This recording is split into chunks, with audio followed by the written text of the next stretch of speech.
क्या कर रहा हूं मैं? दर्पण में देख रहा हूं। आप लोग भी प्रतिदिन देखते होंगे, परंतु प्रतिदिन अपना मुख देखने के बाद भी उस पर लिखी एक बड़ी सीख देखना भूल जाते हैं। अब आप कहेंगे कैसी सीख?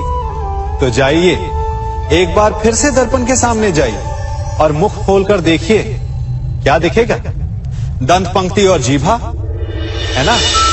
अब विचार कीजिए, दंत जन्म के पश्चात आते, एक नहीं 2 बार आते, परंतु मृत्यु से पूर्व नष्ट हो जाते हैं। और जीभा जन्म पहले से होती है, परंतु मनुष्य के मृत्यु के पश्चात भी उसके अस्तित्व में रहती है ना? आश्चर्य की बात। दंत कठोर होते हैं, जीभा कोमल, परंतु फिर भी दंत नष्ट हो जाते हैं, जीभा नहीं होती।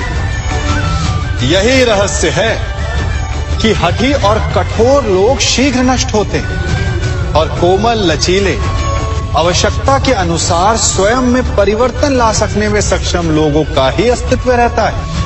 अर्थात परिस्थितियों के अनुसार स्वयं को लचीला बनाना सीखिए और आपका जीवन सरल हो जाएगा। संबंध एक सहारा होता है जीवन का, और संबंधी वो होते हैं जिनसे आवश्यकता पड़ने पर सहायता मांगी जा सके, जिन पर विश्वास किया जा सके कि बुरे समय में वो हमारे काम आएंगे। कभी ऐसा भी हुआ होगा कि आपके पास कोई सहायता मांगने आया, या ऐसा भी हो सकता है कि आप किसी के पास सहायता मांगने गए हो, परंतु प्रश्न ये उठता है कि क्या केवल किसी के मंतव्य में उसकी सहायता इसीलिए कर देनी चाहिए क्योंकि वो आपका संबंधी है? अब आप कहेंगे कि ये कैसा प्रश्न हुआ? तनिक सोचिए, एक अस्त्र बनाने वाला जब अस्त्र बनाता है तो ये अस्त्र किसको देना है उसका अधिकार उसी के पास होता है।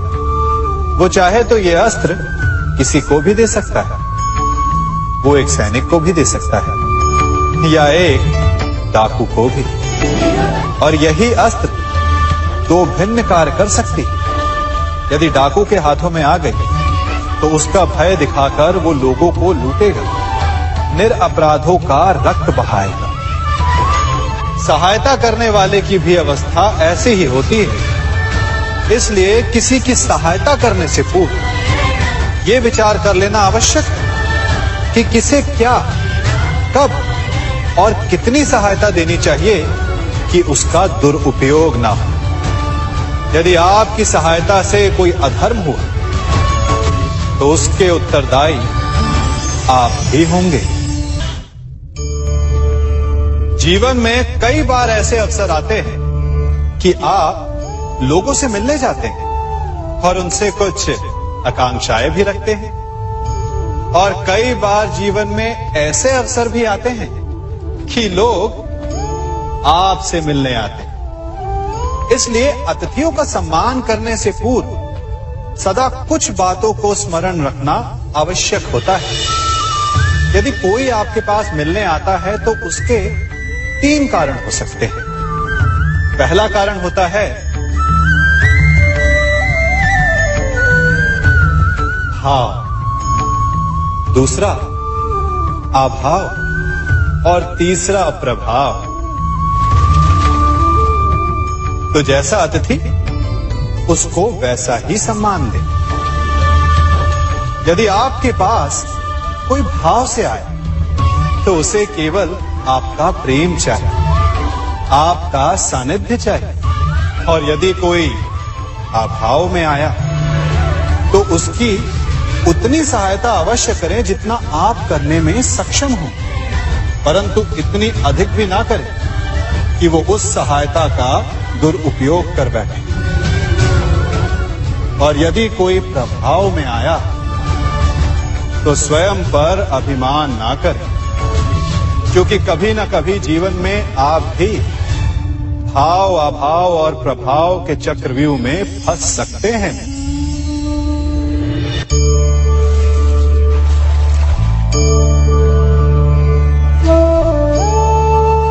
यदि जल को मुट्ठी में कसकर बांधें, तो जल कैसे अपना मार्ग बनाकर निकल जाता है? इसी धारा की भांति यही अवस्था हमारे अपनों के साथ भी होती है। अधिकतर हम जिनसे प्रेम करते हैं, हम सदा उन्हें अपने समीप रखना चाहते हैं, स्वयं से दूर नहीं होने देना चाहते।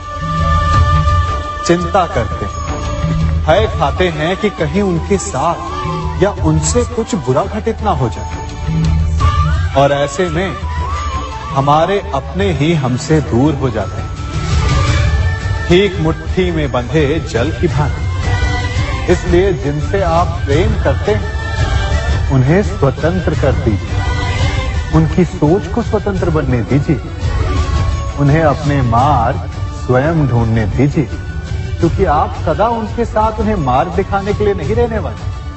इसलिए अपनों के साथ अवश्य रहें, परंतु उन्हें बांधे नहीं। जन्म के पश्चात बालक जब पहली बार अपने नेत्र खोलता है, तो उसका मन उत्सुकता से भरा होता है कि ये संसार क्या है, उसे क्या दिख रहा है। ये उसके जीवन का नया आरंभ होता है। परंतु जैसे हम धीरे धीरे बड़े होने लगते हैं, अनुभव अर्जित करते हैं, हमारे मन की उत्सुकता, हमारे जीवन का चाव होने लगता है। तनिक सोचिए, जब हम सुबह सोकर जगते हैं, अपनी आंखें खोलते हैं, तो उसे ही हम अपने जीवन का प्रारंभ समझ ले, तो सुबह से लेकर संध्या तक के समय को ही अपने जीवन जीने का समय समझ ले, तो कितनी स्फूर्ति आ जाएगी। आप कितने काम कर पाएंगे, कितने लक्ष्य अर्जित कर पाएंगे। पलों से मिलकर घड़ी बनती, घड़ी से मिलकर प्रहर, प्रहर से मिलकर दिन बनते हैं, और दिनों से माह और वर्ष। यदि आप अपना हर पल, हर प्रहर विश्वास से जिए, हर दिन उत्साह से जिए, तो आपका संपूर्ण जीवन सार्थक हो सकता है। मनुष्य अपना जीवन विश्वास पर जीता है, परंतु विश्वास किसका? तनिक सोचिए, किस पर विश्वास है आपको? महापुरुषों की कही बातों पर, ग्रंथों में लिखे ज्ञान पर, माता पिता की सीख पर, या मित्रों के दिए गए निर्देशों पर, या फिर मेरी कही बातों पर? ये सब विश्वास अपूर्ण है जब तक आपको स्वयं पर विश्वास ना हो। यदि विश्वास करना है तो पहले अविश्वास करने के विज्ञान को भी सीखना चाहिए। आप किसी की बातों पर विश्वास न करें, आप अपने मन से पूछें, अपनी अंतर आत्मा से प्रश्न करें, और जो उत्तर मिलेगा वही सबसे उचित होगा। जब आप अपने मन, अपनी अंतरात्मा पर विश्वास करना सीख जाएंगे, तो नीति, ज्ञान सब आपके भीतर से स्वतः उमड़ेगा।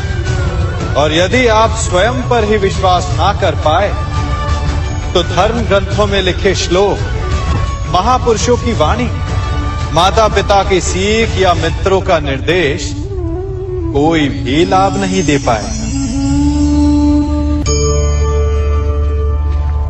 एक पिता होने के नाते आप अपनी संतान के लिए क्या करते हैं? उसके लिए बहुत सारी सुविधाएं जुटाते, बहुत सारा धन कमाते हैं ना? और क्या आपको ऐसा लगता है कि यही उचित है आपकी संतान के लिए? इस पंछी को देख रहे हैं,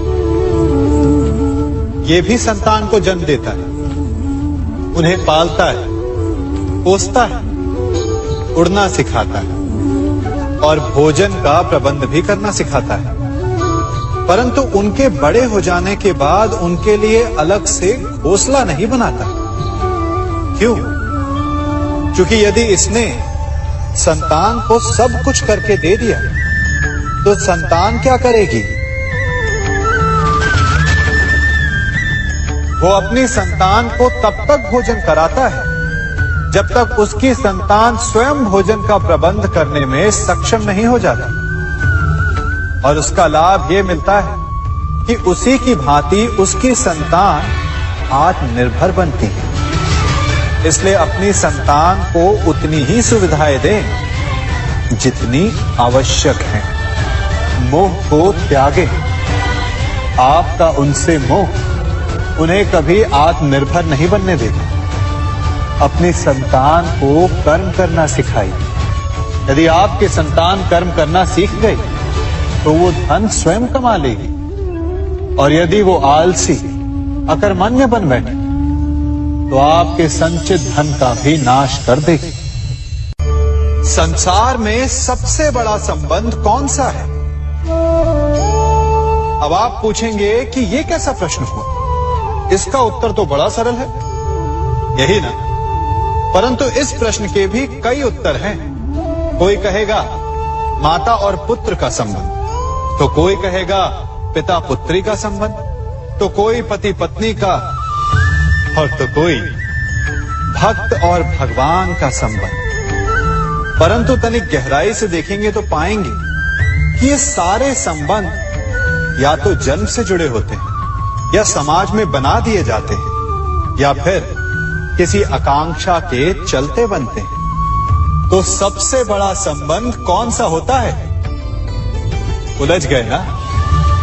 सबसे बड़ा संबंध होता है मित्रता का, क्योंकि मित्र हम स्वयं चुनते हैं, जिसमें ना कोई आकांक्षा होती है, ना ही कोई स्वार्थ छिपा होता है। यदि कुछ होता है तो केवल साथ का आनंद। अपने बीते दिनों को स्मरण कीजिए। जब आप घर से बाहर निकलते होंगे तो सबसे पहले किसका स्मरण होता था? मित्र का।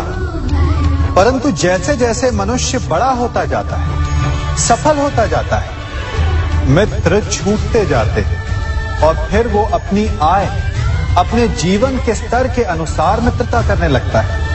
उसके मन में ये विचार आ जाता है कि मित्रता बराबरी वालों से ही होनी चाहिए। यही सोच अनुचित है, क्योंकि मित्रता बराबर वालों से नहीं होती, मित्रता हमें बराबर करती है। इसलिए नए मित्र अवश्य बनाइए, परंतु अपने पुराने मित्रों को भूलिएगा मत।